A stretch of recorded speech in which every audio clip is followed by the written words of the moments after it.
I don't see how that works.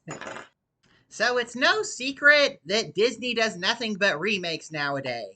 It's pretty ridiculous. But you know what's also ridiculous?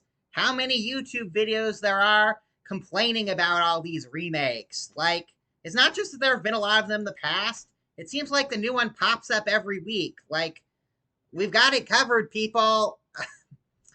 I don't know if people hope that the sheer number of these videos will convince Disney to stop or will convince audiences to stop paying to see these remakes or what. Now, many of the people who make these videos are very intelligent and articulate, and they definitely have the right to their opinions, and they're definitely better at making YouTube videos than I am. But come on, not all of the remakes are that bad, people. Now, I know what I'm going to argue, my arguments that I'm going to make are highly subjective, but guess what? All these arguments as to why the remakes are bad are also subjective. What can I say? In the words of a Disney princess, I just don't see things the way they do. Okay, that was really dumb. Now, I'm sorry if I'm going to make it sound like the only reason people object to these remakes is because they're big Disney fans. Like, there are plenty of people who hate old school Disney who also hate the remakes. But I feel like the people who are most likely to argue with my video are the ones who are big fans of the original animated movies. And hey, I don't want to bash those movies. And I definitely don't want to make it sound like I'm belittling hand-drawn animation. Like, none of the points I'm going to make in this video really have to do with animation. It's more of a writing thing. But I honestly do think there are elements of these movies that improve on the old ones. And I'm tired of that they're worse than the old ones being the only thing people hear on YouTube. I mean, there have been a few videos giving the remakes a fair shot. Sorry if I'm generalizing too much.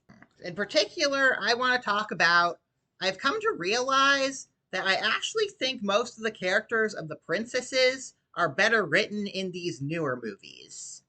To show I don't mindlessly prefer remakes to old movies, I'm going to start out by talking about an exception to this rule. I don't think the 2017 Beauty and the Beast remake improved on the character of Belle. Now, the heroine from the 1991 movie was considered like an unusually strong heroine for Disney. I kind of hate the term strong female hero because, like, in the words of one writer, the strong female, people's idea of a strong female character is like the most generic male action hero. But anyway, I can't think of a better term right now. So she was considered like an unusually strong heroine for Disney. So the idea was in the remake to make her even stronger. And in my opinion, this kind of backfired. Like, she's always so ready with a quickly improvised weapon or quickly improvised plan, no matter how bad her situation gets, that she's kind of hard to empathize with. Like, I feel like to really to really love a character, you have to see them being vulnerable sometimes. Still, I don't hate the 2017 character. And I do think they had one idea that was an improvement. Like, I think it's much more likely that they would have considered it odd for a woman in that time period to be an inventor than for her to be a bookworm. Like, reading wasn't considered weird or unfeminine for women back then, though for someone in a rural community, it probably would have been considered lazy and impractical. Okay, so that was the exception. Now let's get to the rules.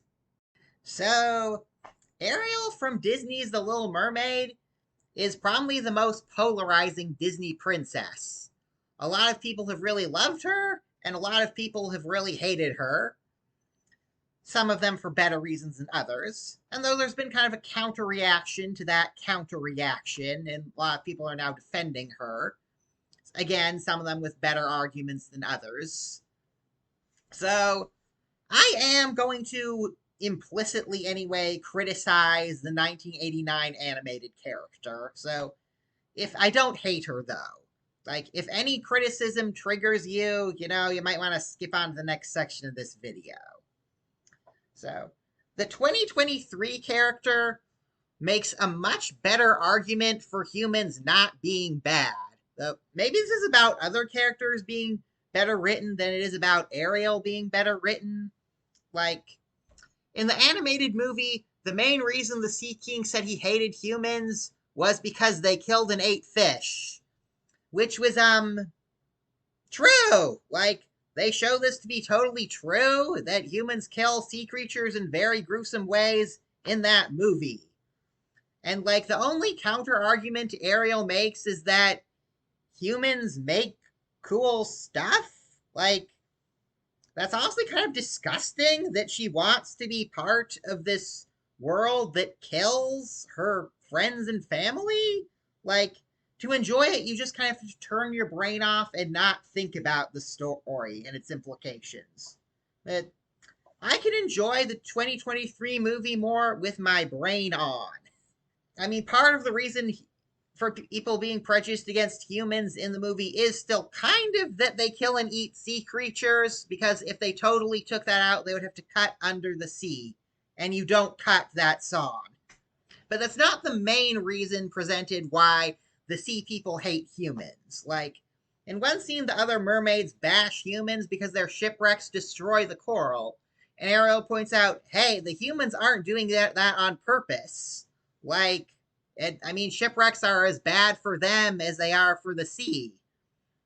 That's like a much better argument. In this version, the reason human mer contact is forbidden is because the humans try to kill any mer people they see because of legends that mermaids kill sailors. So there is kind of a good reason for why mermaids should avoid humans, but it's also because it's based on misconceptions on the humans' part. It's not like the humans are pure evil or anything. So, like, both sides have a point. And the prince with whom the mermaid falls in love is shown to be one of the few humans who doesn't believe that about mermaids. Also, the remake does have Ariel kind of react negatively when she sees, like, what humans do to fish on land. I mean, she doesn't freak out as much as she should, considering that her best friend is supposed to be a fish, but more than she does in the animated movie. And that's not the only thing about being a human that she doesn't totally love. Like, she also has kind of a negative reaction to clothes. So it's more of a realistic, nuanced depiction of someone finally getting their dream. And if this bugs you because because what you love about Ariel is like the childlike delight she takes in life on land, I'd say this version has that too. Like, it has both. I'm sorry, it's just a more interesting character to me.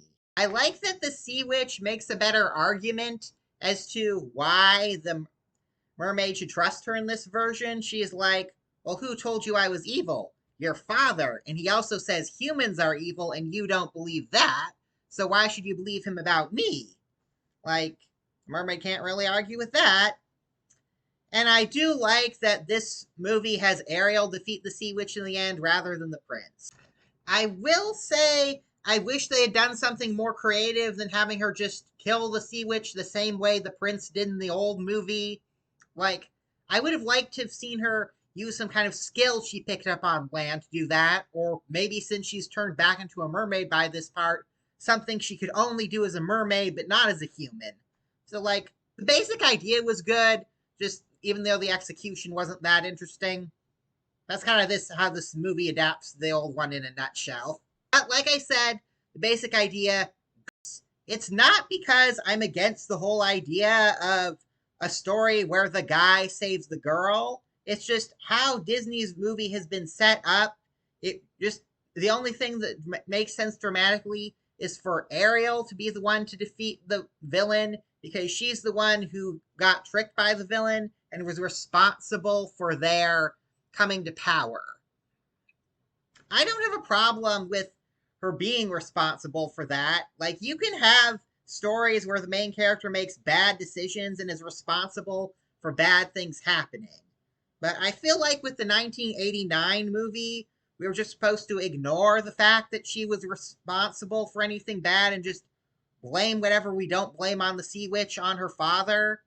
Disney wasn't really great then at making movies where the protagonist is flawed. Like, we're just supposed to mindlessly sympathize with her, whether and for her to get for her to get whatever she wants, whether it makes sense or not. Like, okay, I'm gonna go on a little rant here. This kind of applies to both the movies. Like, there's no real reason the movie gives as to why she should rather be a human than a mermaid, besides the whole prince thing. Like, okay, what are the arguments she makes in her song? Like, she wants to explore all the human world and find all about that. Like, I mean, she could always do that and still go back to being a mermaid at the end. Um, fin legs are required for jumping and dancing. That is shown in both movies to be totally not true. Sea creatures dance all the time in these movies.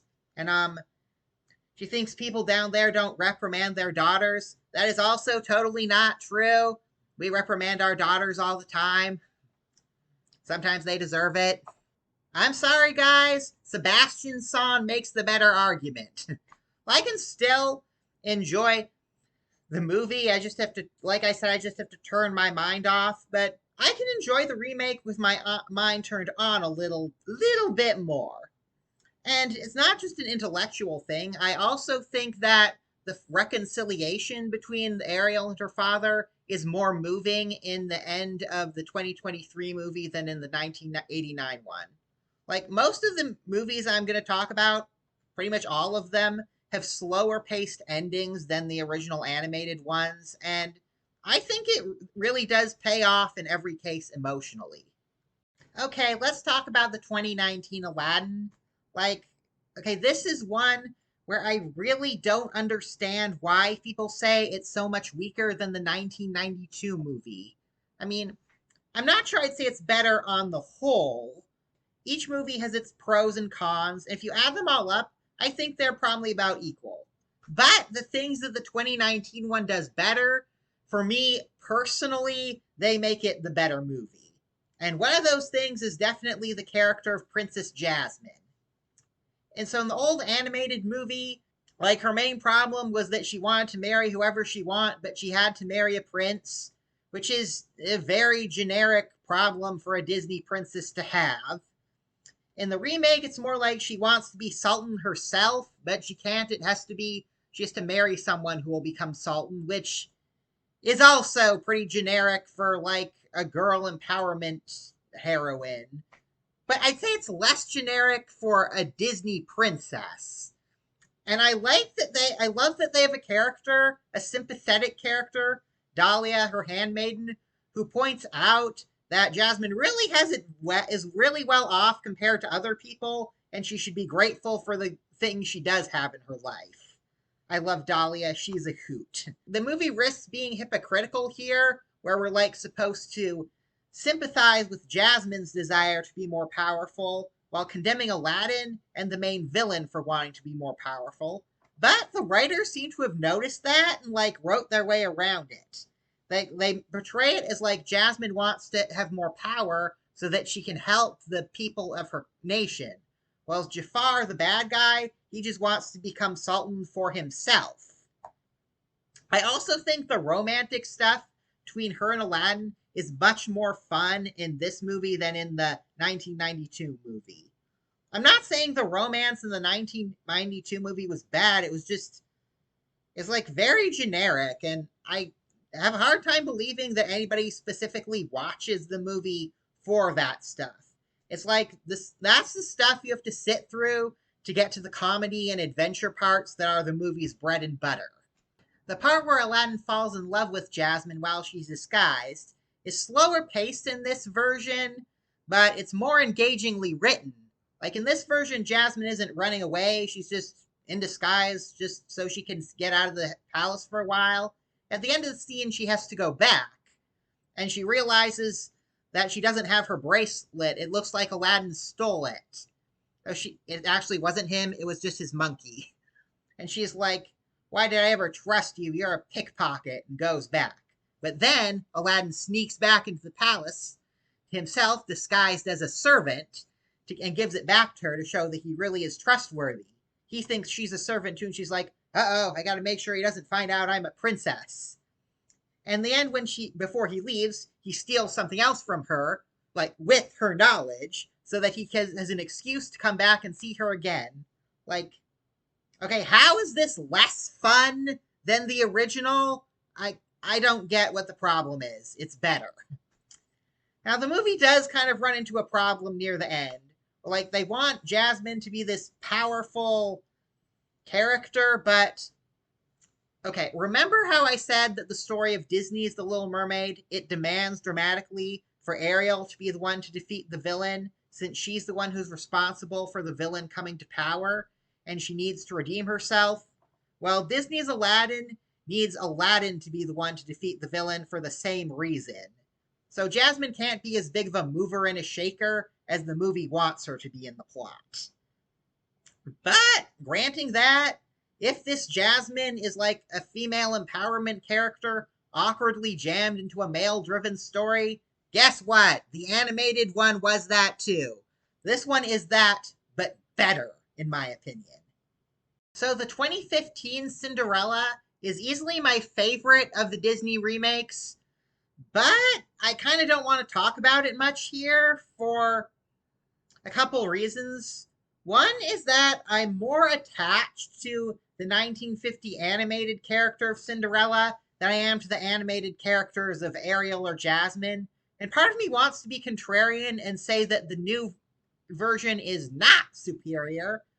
And another reason is the 2015 movie in general is one of the more well-liked of the recent Disney remakes, so championing it feels kind of lazy in a way. I'm not sure if we need a new YouTube video about that.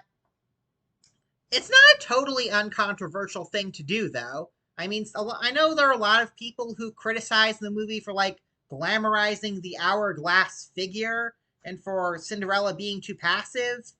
About that last one, I just want to say I'm a passive person. We exist, and we'd like to be represented in the media more, okay? Seriously, it's true that this version of Cinderella is in one way actually more passive than she was in the 1950 animated movie. In that version, when she was locked in the attic during the climax, she was actively trying to escape, and she was the one who came up with the idea of getting the dog to chase the cat, who was stopping the mice from getting her out. Yeah, that was kind of a really complicated sentence. In the 2015 movie, she actually doesn't know she needs to get down right away and try on the slipper. And she's just sort of singing the lullaby that her parents sang to her as a kid. And this is actually leads to people hearing her and rescuing her. And okay, I'm sorry, I honestly like that idea. It's not necessarily what I would do if I were writing the script, but I think the idea has poetic appeal. She like frees herself not by trying to free herself, but just by naturally being the person that her parents taught her to be. I also think that the romance between Cinderella and the prince is better in this version, but the 1950 movie wasn't trying very hard along those lines, so that's probably not fair. I admit a lot of what I like about this version of the character, maybe not so much the writing, though I do think the writing is really good, as the actress. Like, I think Lily James, you can get a lot of beautiful actresses in Hollywood, but Lily James can make her characters interesting.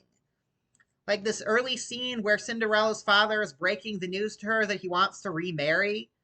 And like you can tell from her face that she's not really comfortable with the idea, but she believes that supporting him is the right thing to do, and she's gonna do it. Like, it's not easy being Cinderella. She makes it very compelling.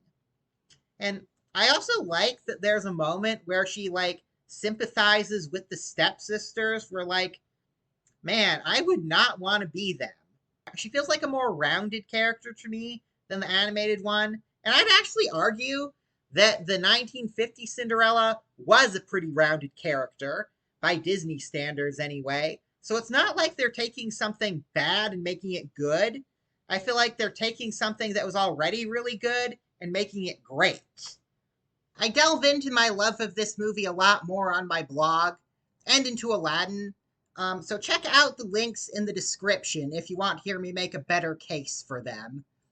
More on this at the end of the video. With some Disney fans, it seems like saying anything good about the remake is like slandering the original, and I don't really get that. Like, to me, you can enjoy both the original and the remake. Like, it doesn't have to be like one is bad and one is good. I mean, Disney is certainly happy to sell you both. Now, I do get that a lot of Disney fans feel like feel like the old movies are getting replaced in the public eye by the new ones, and they resent that. On some level, I kind of sympathize with that, but on another level, I'm kind of like, well, how do you think fans of the original literary stories felt when they were replaced in the public eye by the animated movies? Like, welcome to the club, Disney fans. Something that I thought was a promising trend was when people were making videos criticizing the Pinocchio remake, they didn't just say that the old animated Pinocchio movie was better. They also said that Netflix's new Pinocchio movie was much better. Like, I'd love it if people acknowledged more that there are other adaptations of these stories besides the Disney ones. Like, I did a whole video about this, and if you want to spite Disney for making all these remakes, how about instead of just talking about how bad the remakes are, you check out my video and then check out some of the movies that I recommend and give them some publicity. I'd like to reiterate again, because I feel like no matter how many times I say this, people aren't going to notice it, that I'm not bashing the classic animated Disney princesses. And I'm definitely not bashing the voice actresses who brought them to life, or the animators. They were all awesome. But I also think that the actresses, a lot of them who brought these live action Disney princesses to life, are also awesome. And a lot of the writers and other people who worked on these movies are great, and they're getting bashed all the time on YouTube. Like, I'm tired of this critical narrative that everything that modern Hollywood produces is bad. I mean, I realize if you don't enjoy modern Hollywood movies, then that's obviously you have the right to say that, but that's not everyone's experience. I'd like my experience with these movies to be represented on YouTube just a little bit more. That's why I made this video. Of course, I didn't necessarily make this video that well. I'm not really much of a YouTuber.